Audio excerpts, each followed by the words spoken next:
Alright, what is your phone number? Yeah, Trey, there is a gunshot. Hurry up. I don't know what's going on. Jerry, get down. Get inside, get inside. Get inside. Oh, my God. Oh, my God. Oh, my God. I don't know what's happening. Someone's on the ground. I'm pretty sure the guy's dead out here. Holy shit. I see the person right now. I see him, walking. There's two guys in the backyard with flashlights. Oh, my God, he shot the person. He just said he shot the person. And there's a black guy down that looks like he's been shot and he's dead. This video aims to combine different pieces of physical evidence and testimony in the Trayvon Martin shooting in a way that presents a more clear picture of events than can be gleaned from examining the pieces individually. We will offer some deductions based on the evidence and also engage in a bit of speculation to fill in some gaps in the narrative. However, we will identify this by saying "we think" or similar language at the beginning of each speculative sentence. We hope this doesn't get too tiresome, but it's important to distinguish guesses from facts and deductions drawn purely from facts. This is an aerial view of the retreat at Twin Lakes, the gated community of townhomes in Sanford, Florida, where George Zimmerman shot and killed Trayvon Martin on the evening of February 26, 2012. Let's look at where the different places we'll be referring to are located. There are only two main streets in the retreat. Most of the homes are located on Retreat View Circle, which forms a loop around the perimeter of the small community. Both entrances to the community are on Twin Trees Lane, which winds its way between the main gate on the north side down to the rear gate at the southeast. At the time of the shooting, pedestrians could enter and exit the retreat via a shortcut near the northwest corner. In this now infamous neighborhood, there is almost as much foot traffic as real traffic, a cut-through frequented by kids, some following the very same footsteps as Trayvon Martin.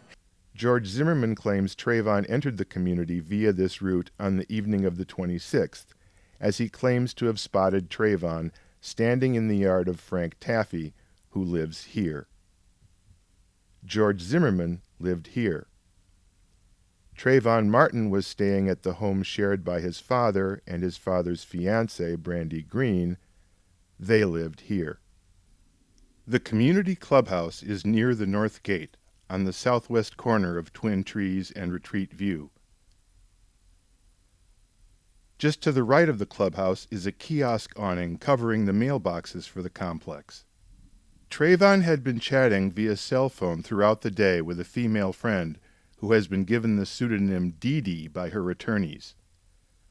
Dee Dee and Trayvon were on the phone from the point where Trayvon first noticed Zimmerman until the physical confrontation between the two men began, at which time the call cut off. According to Dee Dee, Trayvon was taking shelter from the rain under the mail kiosk when he first spotted Zimmerman watching him. Trayvon's body was found here. Just north of that is a cut-through sidewalk that connects Twin Trees Lane and Retreat View Circle. This may or may not be the cut-through George Zimmerman referred to in his call to the police. Another sidewalk runs from the cut-through down between the backyards of the homes on Twin Trees and Retreat View. This sidewalk is often referred to as the dog walk because residents frequently walk their dogs up and down it. The intersection of the two sidewalks is referred to as the T. When Trayvon Martin ran from George Zimmerman, he was most likely near the T and headed south down the dog walk.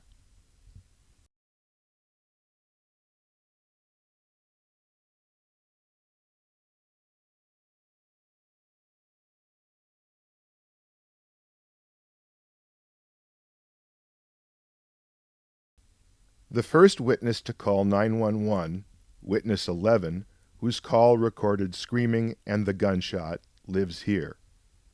The second witness to call 911, witness 3, lives here.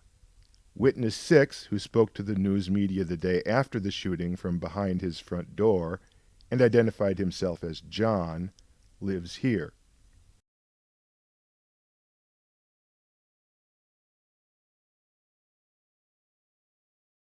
Witness 18, who identified herself as a former teacher in her 911 call, lives here. She was so distraught by what she saw, she stayed on the line with the 911 operator for over 7 minutes as he tried to comfort her. One of our deductions is that there is no simple, direct narrative that explains how Trayvon's body wound up where it did, given that 5 minutes and 16 seconds passed between the time George Zimmerman said, "He's running," and the moment he fired the shot recorded on the 911 call. According to both Dee Dee's and Zimmerman's accounts, Trayvon ran away from Zimmerman by heading south toward the Green home from the vicinity just north of Witness 11's home. How, then, did the deadly struggle wind up so far to the north, only mere seconds away from where he first took flight from Zimmerman, but several minutes after that point? According to Zimmerman, Martin turned around, doubled back, sought out Zimmerman, confronted him, and then attacked him. We do not find this story credible. What you are looking at here is a grid of the views from 4 security cameras at the clubhouse of the retreat. These security videos were recorded the evening of the shooting, starting before Martin's encounter with Zimmerman and ending after the arrival of the police. The timestamp recorded by the surveillance system was set incorrectly, but we have determined within a quite small margin of error when the recordings actually began. We have added the audio from George Zimmerman's call to the Sanford police and selections of audio from the 911 calls in response to the shooting, in addition to a bit of explanatory narration, in order to present an overall picture of what occurred that evening. Our findings are strikingly at odds with the version of events Zimmerman related to police investigators that evening and in his walk-through reenactment videotaped by the Sanford police the following day. Many of the elements of Zimmerman's story are logically inconsistent within the time and space in which the events occurred. These manifold inconsistencies have been documented in other videos and in numerous blog posts. This video is not meant to be a comprehensive catalog of Zimmerman's falsehoods. Rather, it attempts to show the limited number of things we can confidently say did actually happen and point out how these things contradict Zimmerman's account.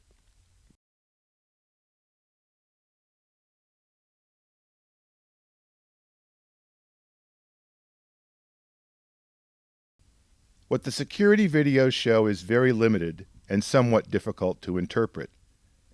Essentially, they reveal only the movement of vehicles around the clubhouse. The cameras are low resolution and equipped with wide-angle lenses, which means they record very little detail of objects as far away as the street. They also record at a rate of only 1 video frame per second, so detail is restricted in time as well.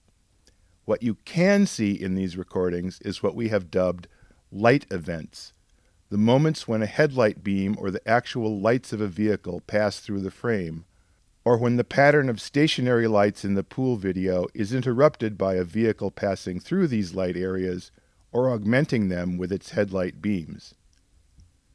We will use the map to show the view recorded by each camera through windows or around obstructions. The top 2 images in the grid show movements in front of the clubhouse on Retreat View Circle. At the upper left is the image from the kitchen security camera. Its field of view looks like this on the map. At the upper right is the image from the game room camera. Its field of view looks like this on the map. As you can see, their fields of view cross in front of the clubhouse. They're actually both looking through the same window from different angles. This means a vehicle traveling west to east down Retreat View would appear first in the kitchen video and then in the game room video, like this.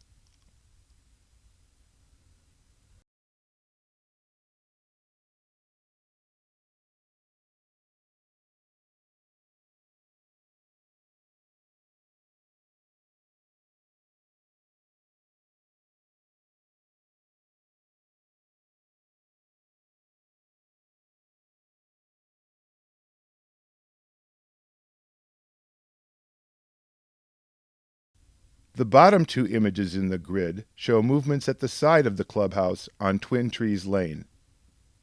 At the lower left is the image from the East Hall camera. Its field of view looks like this on the map.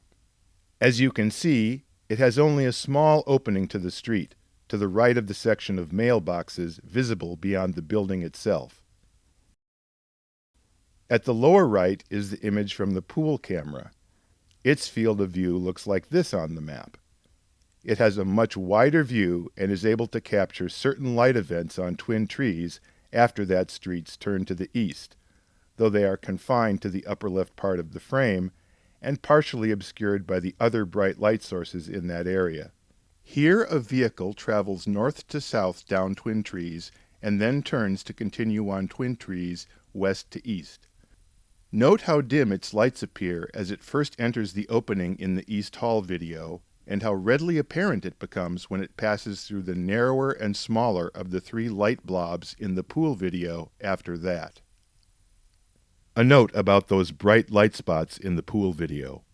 The brightest circle in the very upper left of the frame is a floodlight mounted on the same wall as the camera, towards the middle of the pool. It is providing the bright illumination you see on the deck chairs below it in the frame. Being relatively close to the camera, and pointed toward the camera, it's bright enough to blow out all detail, obscuring anything that may be behind it on the street. The other two smaller areas of light are reflections from street lamps shining off of the wet streets. We cannot tell exactly where the light sources for these blobs are located, but as you have seen, it is easy to tell when a vehicle passes through the one in the middle. According to Google Maps, the 7-Eleven where Trayvon Martin purchased a can of Arizona and a package of Skittles is a 15-minute walk from the clubhouse of the retreat via the community's main gate and a 14-minute walk via the northwest shortcut. The security video from the 7-Eleven shows him leaving the store at 6:29 p.m. So even if Trayvon took his time, he would have been under the mailbox kiosk by now. Unfortunately, he does not walk around to the back of the mailboxes, where he would have been visible in the pool hall video at any point. Here are excerpts from Dee Dee's interview with State Attorney Bernie De La Rianda. It started raining. It started raining, and did he go somewhere? Yeah, he ran to the mail thing.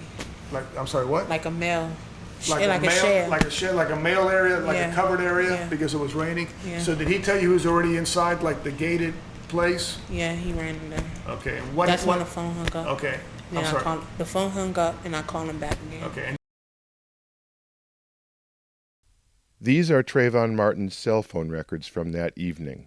The phone numbers are redacted, but his calls to Dee Dee are labeled North Dade. Her return calls to him are labeled Incoming. As you can see, they exchanged a series of short calls due to dropped cell service between 6:41 p.m. and 6:54 p.m., at which time Dee Dee managed to get a good connection. So the callback Dee Dee mentions while Trayvon was at the mail kiosk occurred at either 6:49 p.m. or 6:54 p.m.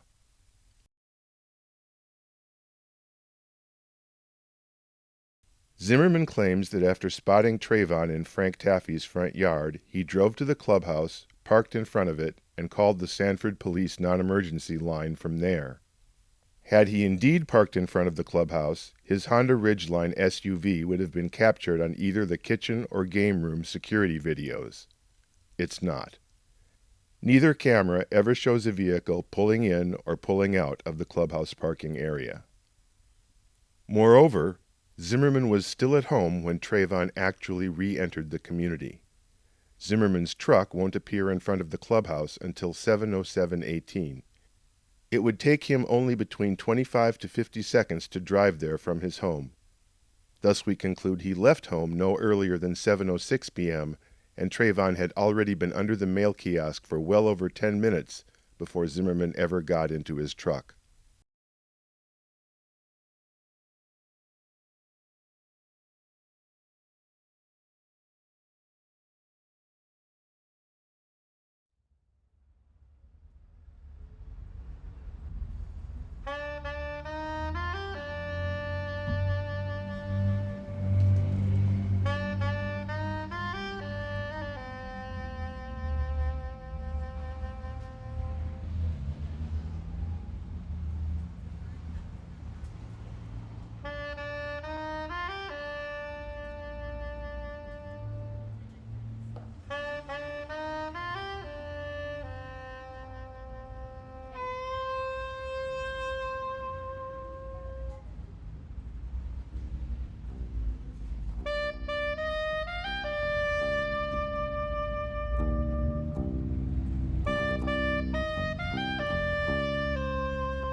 We believe Zimmerman drove past the clubhouse 3 times before turning south onto Twin Trees Lane. We cannot be absolutely sure, however, that the first 2 vehicle passes visible to the cameras are Zimmerman's truck. One of the frames of the first pass captures part of the vehicle, showing it to be a light-colored truck consistent with Zimmerman's silver Honda Ridgeline. However, Zimmerman's SUV was not the only light-colored truck owned by residents of the retreat. Regardless, the third vehicle pass of the clubhouse must be Zimmerman because by his own admission he turned from Retreat View Circle onto Twin Trees Lane sometime after 7 p.m., and this is the only vehicle that does so. We have prepared a crude animation to show the general movements of Zimmerman's truck that we have deduced. If we are correct about the first 2 passes being Zimmerman, we still do not know exactly what speed he moved between the first 2 passes, nor where and how exactly he turned around. We also do not have the animation skills to portray any of the truck movements precisely. For example, we show the truck at a more or less constant speed on Retreat View rather than slowing or stopping at the intersection. Nevertheless, we believe the animation is close enough to help give the viewer the gist of Zimmerman's path and flesh out the actions revealed by the light events. Zimmerman's truck is represented by a white rectangle. Trayvon Martin is represented by the TM marker over the mail kiosk.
He come and tell me this man is watching him.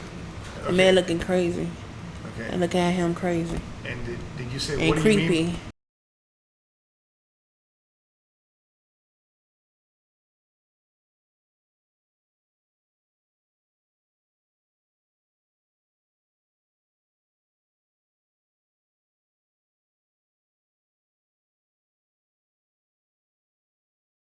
Sanford Police Department. Lines being recorded. Sean. Hey, we've had some break-ins in my neighborhood, and there's a real suspicious guy. It's Retrieve View Circle. The best address I can give you is 111 Retrieve View Circle. This guy looks like he's up to no good, or he's on drugs or something. It's raining, and he's just walking around looking about. Okay, and this guy, is he white, black, or Hispanic? He looks black. Did you see what he was wearing? Yeah, a dark hoodie, like a gray hoodie, and either jeans or sweatpants and white tennis shoes. He's here now. He was just staring. Oh, he's just walking around the area? At all the houses. Okay. Now he's just staring at me. Okay, and he said it's 1111 Retrieve You or 111? That's the clubhouse. That's the clubhouse. Do you know what he's near the clubhouse right now? Yeah, now he's coming towards me. Okay. He's got his hand in his waistband. And he's a black male. Okay. How old would you say he He's looks? got a button on his shirt. Late teens. Late teens, okay. Something's wrong with him. Yeah.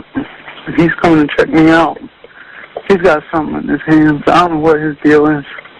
Okay, just let me know if he does anything, okay? Over here. Yeah, we got him on the way. Just let me know if this guy does anything else. Okay. These assholes, they always get away. Yeah. When you come to the clubhouse, you come straight in and make a left. Actually, you would go past the clubhouse. Okay, it says on the left-hand side from the clubhouse? No, you go in straight through the entrance, and then you make a left. Yeah, you go straight in, don't turn and make a left. Shit, he's running. He's running? Which way is he running? Down towards the other entrance of the neighborhood. Okay, which entrance is that he's heading towards? The back entrance. Are you following him? Yeah. Okay, we don't need you to do that. Okay.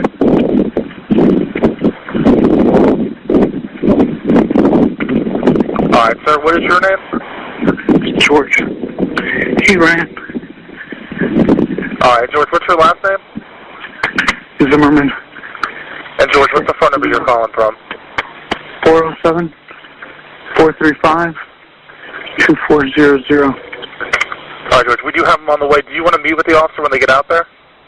Yeah. Alright, where are you going to meet with them at?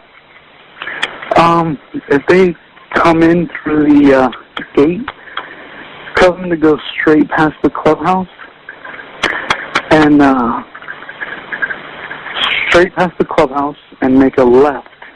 And then they go past the mailboxes. You'll see my truck. Okay, what address are you parked in front of? I don't know. It's a cut-through, so I don't know the address. Okay, do you live in the area? Yeah. What's your apartment number? It's a home. It's 1950. Oh, crap. I don't want to give it out loud. I don't know where this kid is. Okay, do you want to just meet with him right near the mailboxes, then? Yeah, that's fine.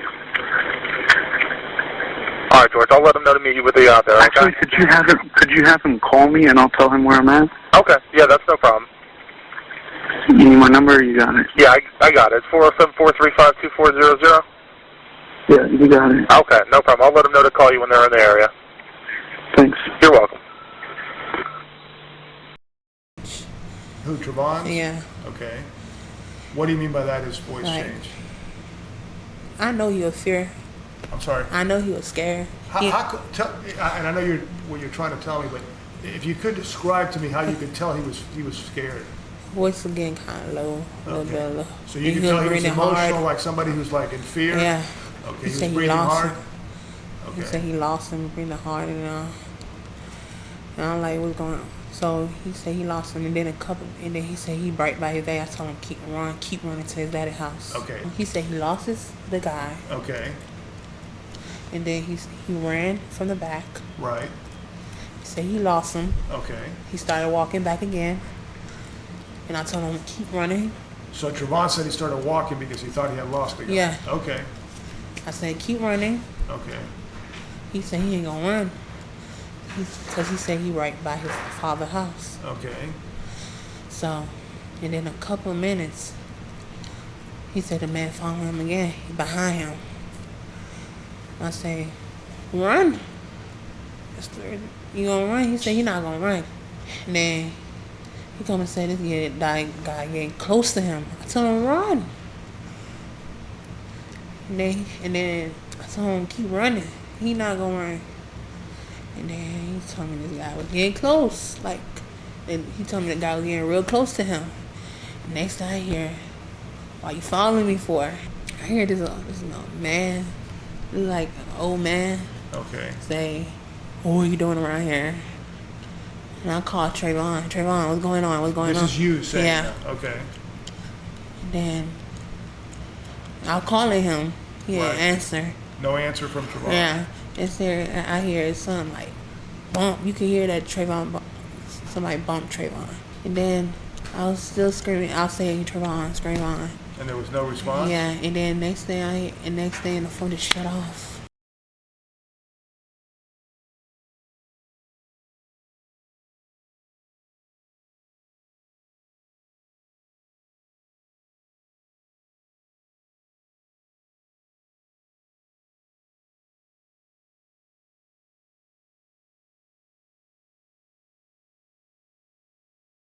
Oh, 911, do you need police, fire, medical? Maybe both. I'm not sure. There's just someone screaming outside. Okay, what's the address that they're near?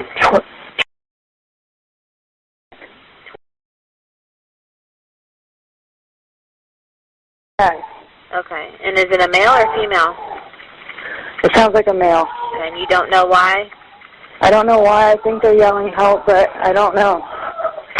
Just send someone quick. Say stop. Okay. Does he look hurt to you? I can't see him. I don't want to go out there. I don't know what's going on. So they're sending. So you think he's yelling help? Yes. All right. What is your phone number? Is that what you are at? Yeah, it's right. There is a gunshot. Hurry up. Okay. Yeah. Sanford, Florida, 32771. Okay. Do you see anybody? I don't need you to go outside. There's someone screaming. I just heard a gunshot. Okay. Do you see anything? I don't need you to go outside, but do you see anything? Do you hear squealing of tires or anything? No, like, hurry up. They're right outside my house. Okay. Okay. We have police come in emergency, okay? Are you in Sanford? Yes. Okay, and what is your name? I see a police right now. I see the person right now. I see him, like, walking. There's a man coming out. There's people coming out with flashlights.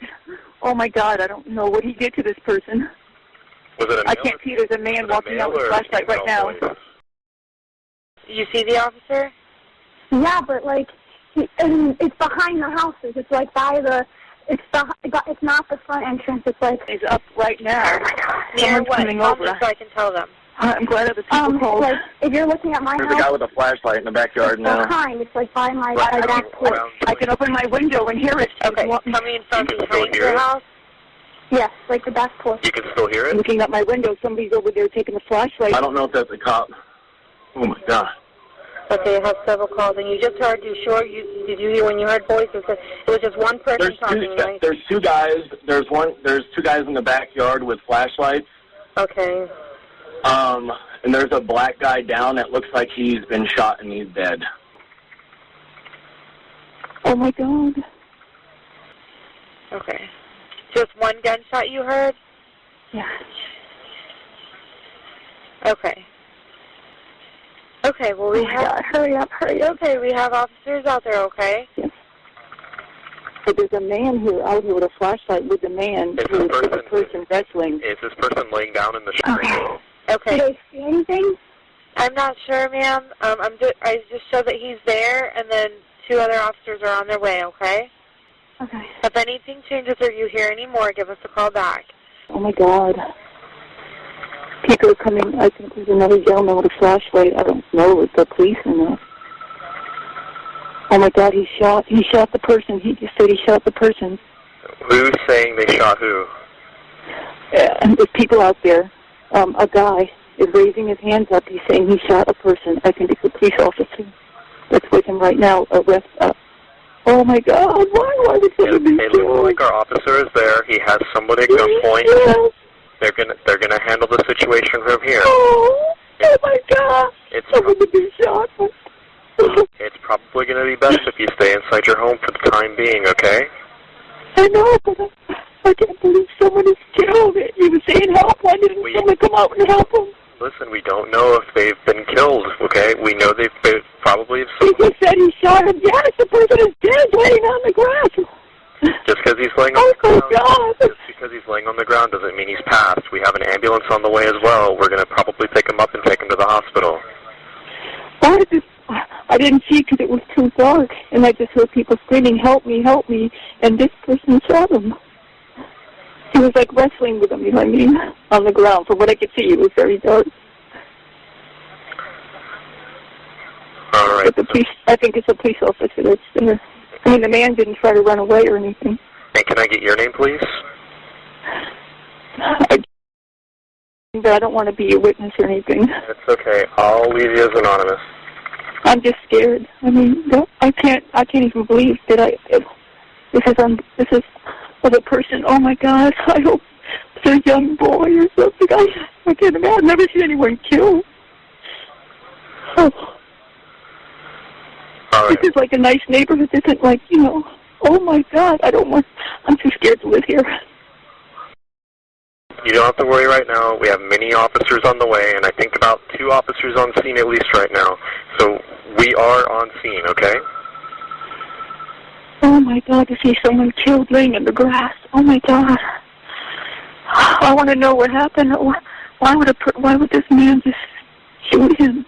Once the incident calms down a little bit, you can probably try to ask one of the officers what's going on. But in the meantime, it's probably... Oh, my God. There comes another police officer. It's right outside my window. I mean, it's like 2 feet away. I mean, 10 feet out my window. Oh, my God. Why would somebody kill someone like that?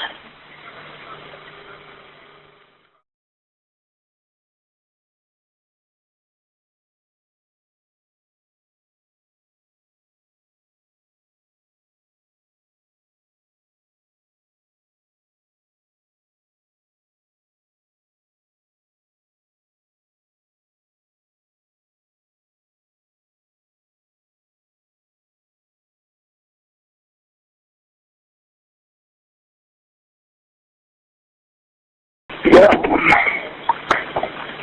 When you come to the clubhouse, you come straight in and make a left. Actually, you would go past the clubhouse. Okay, it says on the left-hand side from the clubhouse? No, you go in straight through the entrance, and then you make a left. Yeah, you go straight in, don't turn and make a left. Shit, he's running. He's running? Which way is he running? Down towards the other entrance of the neighborhood. Okay, which entrance is that he's heading towards? The back entrance. Are you following him? Yeah. Okay, we don't need you to do that. Okay.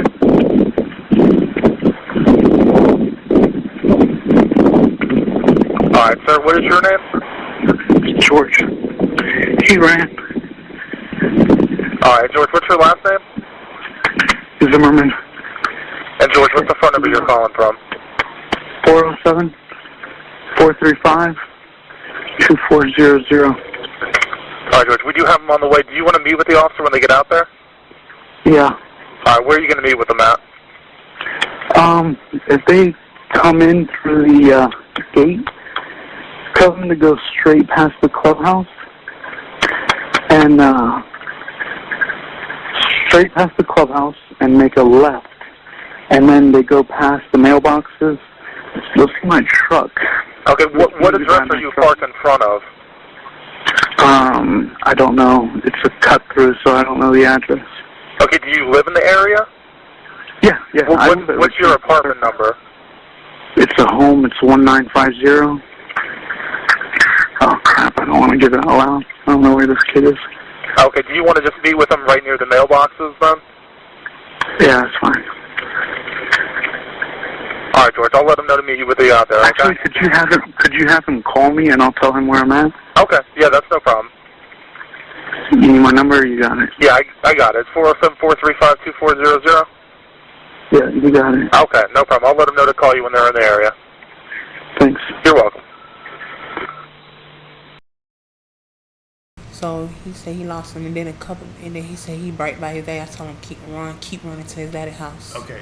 I said keep running. Okay. He said he ain't gonna run. Because he said he right by his father's house. Okay. So, and then a couple of minutes, he said the man followed him again, behind him. I say, run. You gonna run? He said he not gonna run.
And then he come and say this guy getting close to him. I told him run.